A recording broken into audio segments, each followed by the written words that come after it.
दिवशी तृप्ती रस्त्याने एकटी चालत असताना एका दुष्ट राक्षसाने तिचे अपहरण केले। मागच्या जन्मी तृप्ती त्या राक्षसाची बायको होती, म्हणूनच राक्षसाने तिचे अपहरण करून हे पाप कर्म केले।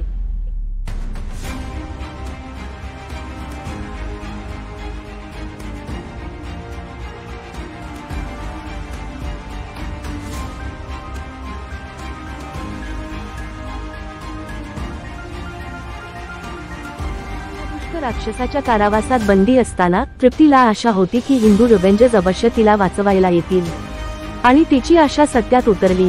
हिंदू रिव्हेंजर्स टीमची लीडर गीता आणि गीताची साथीदार तुलसी या दोघी तिथे आल्या। त्यांच्याकडे आधुनिक तंत्रज्ञानाच्या बंदुकी होत्या। गीता आणि तुलसीने दुष्ट राक्षसाच्या कारावासावर आक्रमण केले।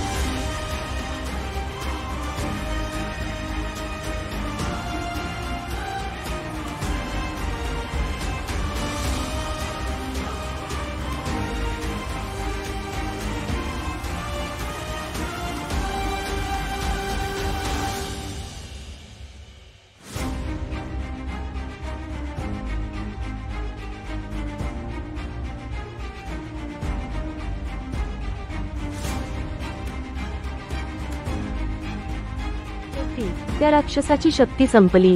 त्याने हिंदू रिव्हेंजर्स समोर गुडघे टेकले।